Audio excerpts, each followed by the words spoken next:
2016 সালের ফেব্রুয়ারি মাস বাংলাদেশের অর্থনৈতিক ইতিহাসের এক কালো অধ্যায়ের সূচনা। এমন একটি সাইবার হামলার কাহিনী যা বিশ্ব ব্যাংকিং ব্যবস্থার নিরাপত্তা গল্পকে নতুন করে লিখে দিল। ঢাকার মধ্যবর্তী এলাকায় অবস্থিত বাংলাদেশ ব্যাংকের প্রধান কার্যালয়, যেখানে রয়েছে দেশের অর্থনৈতিক নিরাপত্তার প্রধান কেন্দ্র। কিন্তু কেউ জানতো না এই নিরাপত্তা প্রাচীরের ভেতরে ইতোমধ্যে ঢুকে পড়েছে অদৃশ্য শত্রু। 4 ফেব্রুয়ারি 2016 সন্ধ্যা নামার সাথে সাথে অফিস ফাঁকা হয়ে আসে, কিন্তু সাইবার জগতে তখন শুরু হয় এক নতুন খেলা। হ্যাকাররা ইতিমধ্যে বাংলাদেশ ব্যাংকের নেটওয়ার্কে প্রবেশ করেছে। তারা ব্যবহার করেছে অত্যাধুনিক ম্যালওয়্যার, যা সিস্টেমের সুরক্ষা ব্যবস্থাকে অকার্যকর করে দিয়েছে। বাংলাদেশে যখন সময় রাত, নিউ ইয়র্কে তখন কর্মব্যস্ত দুপুর। ফেডারেল রিজার্ভ ব্যাংকে রয়েছে বাংলাদেশ ব্যাংকের বিপুল পরিমাণ রিজার্ভ। হ্যাকাররা টার্গেট করে এই অ্যাকাউন্টটিকে। হামলার বিবরণ: শুক্রবার থেকে সোমবার মাত্র 4 দিনের মধ্যে সংঘটিত হয় এই শতাব্দীর অন্যতম বৃহৎ ব্যাংক ডাকাতি। হ্যাকাররা সুইপ নেটওয়ার্ক ব্যবহার করে পাঠায় 35টি ফ্রড লেনদেনের রিকোয়েস্ট। মোট অর্থের পরিমাণ ছিল প্রায় $1 মিলিয়ন। কিন্তু একটি ট্রানজ্যাকশন রিকোয়েস্টে ছিল একটি ছোট্ট বানান ভুল। ভাগ্যক্রমে ডয়েচ ব্যাংকের একজন কর্মকর্তার নজরে পড়ে এই বানান ভুল। ফাউন্ডেশন শব্দটি লেখা হয়েছিল ফাউন্ডেশন। এই ছোট্ট ভুল থেকে শুরু হয় তদন্ত, কিন্তু ততক্ষণে $81 মিলিয়ন চলে গেছে ফিলিপাইনের ক্যাসিনোতে। এই ঘটনা প্রকাশ পেলে বিশ্বব্যাপী তোলপাড় শুরু হয়। সাইবার নিরাপত্তার ক্ষেত্রে এটি ছিল এক বড় ধাক্কা। তদন্তে দেখা যায় হ্যাকাররা নর্থ কোরিয়ার লাজারাস গ্রুপের সাথে সম্পর্কিত। পরিসংখ্যান বলছে 2016 সালের বিশ্বব্যাপী সাইবার হামলার ক্ষতির পরিমাণ ছিল প্রায় $450 বিলিয়ন। এর মধ্যে বাংলাদেশ ব্যাংক হ্যাকিং ছিল সবচাইতে বড় একক ঘটনা। তুলনামূলকভাবে 2014 সালে জেপি মর্গান চেজ হ্যাকিংয়ে 76 মিলিয়ন গ্রাহকের তথ্য চুরি হয়। 2018 সালে কসমস ব্যাংক হ্যাকিংয়ে ক্ষতির পরিমাণ ছিল $13.5 মিলিয়ন। আসুন আমরা দেখি বিশ্বের বড় কয়েকটি ব্যাংক হ্যাকিংয়ের তুলনামূলক চিত্র। 2014 জেপি মর্গান চেজ হ্যাকিং, পরিণাম 76 মিলিয়ন গ্রাহকের তথ্য চুরি, 9 মাস ধরে হ্যাকারের সিস্টেমে ছিল, আর্থিক ক্ষতির পরিমাণ ছিল $100 মিলিয়ন। 2015 কার ব্যাংক হ্যাকিং, 100টিরও বেশি ব্যাংক আক্রান্ত হয়েছিল, মোট ক্ষতি $1 বিলিয়ন। রাশিয়ান হ্যাকার গ্রুপের কাজ।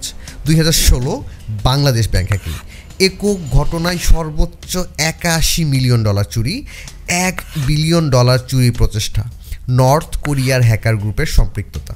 2018 কসমস ব্যাংক হ্যাকিং, ভারতের পুনের একটি ব্যাংক, $13.5 মিলিয়ন চুরি, এটিএম সিস্টেম হ্যাক করে অর্থ চুরি। বাংলাদেশ ব্যাংক হ্যাকিংয়ের প্রসেসটা যেভাবে ঘটেছিল: প্রথম ধাপ ম্যালওয়্যার আক্রমণ। হ্যাকাররা প্রথমে একটি জটিল ফিশিং ক্যাম্পেইন শুরু করে। তারা ব্যাংকের কর্মচারীদের কাছে বিশ্বস্ত সূত্র থেকে আসার ভান করে ইমেল পাঠায়। এই ইমেইলগুলোতে ছিল একটি বিশেষ অ্যাটাচমেন্ট। যখন ব্যাংকের একজন কর্মচারী এই অ্যাটাচমেন্ট খোলেন, তখন তার কম্পিউটারে র্যাট বা রিমোট অ্যাক্সেস ট্রোজান নামের একটি ম্যালওয়্যার ইনস্টল হয়ে যায়। এই ম্যালওয়্যার এতটাই উন্নত ছিল যে অ্যান্টিভাইরাস সিস্টেমেও ধরা পড়েনি। ম্যালওয়্যার ইনস্টল হওয়ার পর হ্যাকাররা বাংলাদেশ ব্যাংকের নেটওয়ার্কে ঢুকে পড়ে। তারা নেটওয়ার্কের ভেতরে আরও কয়েকটি ম্যালওয়্যার ছড়িয়ে দেয়। এর মধ্যে ছিল কি লগার, যা কিবোর্ড থেকে টাইপ করা সব তথ্য চুরি করে, স্ক্রিন লগার, যা কম্পিউটার স্ক্রিনের ছবি তোলে, নেটওয়ার্ক স্নিফার, যা নেটওয়ার্কের সব ডেটা ট্রাফিক মনিটর করে। দ্বিতীয় ধাপ পর্যবেক্ষণ। হ্যাকাররা ধৈর্য ধরে অপেক্ষা করে। তারা সিস্টেমের ভেতর লুকিয়ে থেকে বাংলাদেশ ব্যাংকের কর্মকর্তাদের কার্যক্রম পর্যবেক্ষণ করতে থাকে। তারা জেনে নেয় কখন কোন কাজ হয় এবং কিভাবে লেনদেন অনুমোদন হয়। তৃতীয় ধাপ চুরির সময় নির্ধারণ। একটি দীর্ঘ সপ্তাহান্তে যখন বাংলাদেশের ছুটির দিন এবং নিউ ইয়র্কে চাইনিজ নববর্ষের ছুটি, তখন তারা আক্রমণ শুরু করে। এই সময়টা বেছে নেওয়া হয় যাতে কেউ সন্দেহজনক লেনদেন সার্ভেলেন্স করতে না পারে। হ্যাকাররা নিউ ইয়র্ক ফেডারেল রিজার্ভ ব্যাংকে থাকা বাংলাদেশ ব্যাংকের অ্যাকাউন্ট থেকে টাকা স্থানান্তরের জন্য 35টি জালিয়াতি লেনদেনের নির্দেশ পাঠায়। এর মধ্যে 5টি সফল হয়।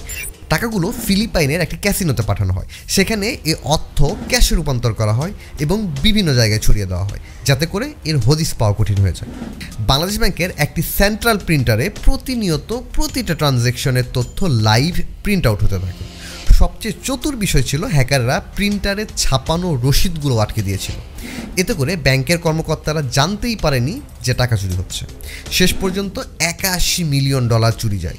এর মধ্যে মাত্র $20 মিলিয়ন উদ্ধার করা সম্ভব হয়েছে। টাকা উদ্ধার। কিন্তু টাকা উদ্ধারের গল্পটাও কম রোমাঞ্চকর নয়। ফিলিপাইন কর্তৃপক্ষ দ্রুত কাজে নেমে পড়ে। তারা জানতে পারে যে চুরি করা টাকার একটি বড় অংশ আরসিবিসি ব্যাংকের মাধ্যমে সোলার এবং ইস্টার্ন হাওয়াই নামের দুটি ক্যাসিনোতে পাঠানো হয়েছে। কিম ওয়াং নামের একজন ক্যাসিনো জুয়ারি এই টাকা নিয়ে লেনদেন করছিলেন। ফিলিপাইন সরকার এবং ক্যাসিনো কর্তৃপক্ষের তৎপরতায় কিম ওয়াংয়ের কাছ থেকে প্রায় $15 মিলিয়ন উদ্ধার করা যায়। কিম ওয়াংয়ের সহযোগিতায় আরও $5 মিলিয়ন উদ্ধার করা সম্ভব হয়। এই টাকা উদ্ধারের পর বাংলাদেশ ব্যাংক এবং ফিলিপাইন সরকারের মধ্যে দীর্ঘ আলোচনা হয়। 2019 সালের নভেম্বর মাসে প্রায় 3 বছর পর এই $20 মিলিয়ন বাংলাদেশ ব্যাংকে ফেরত আসে। এই ঘটনা আমাদের শিখিয়েছে যে ডিজিটাল নিরাপত্তা কতটা গুরুত্বপূর্ণ। আজও এই হ্যাকিংয়ের পুরো রহস্য উদ্ঘাটন সম্ভব হয়নি, কিন্তু এটি বিশ্বের সাইবার নিরাপত্তার ইতিহাসে এক বড় শিক্ষণীয় ঘটনা হয়ে আছে। এই হ্যাকিংয়ের পেছনে যে গ্রুপটি ছিল তাদের নাম লাজারাস গ্রুপ।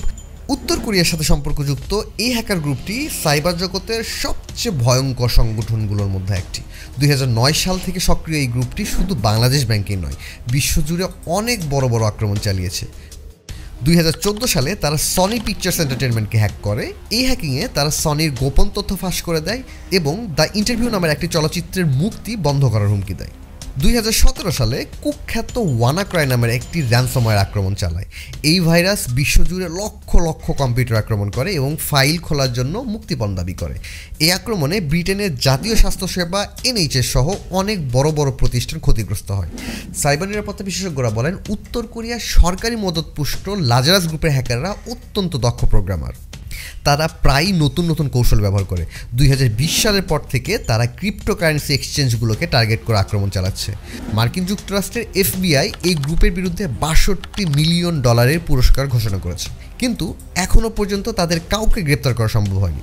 বিশেষজ্ঞরা মনে করেন এই গ্রুপের সদস্যরা উত্তর কোরিয়ার বাইরে কখনোই যায় না, যা তাদের ধরাছোঁয়ার বাইরে রাখে।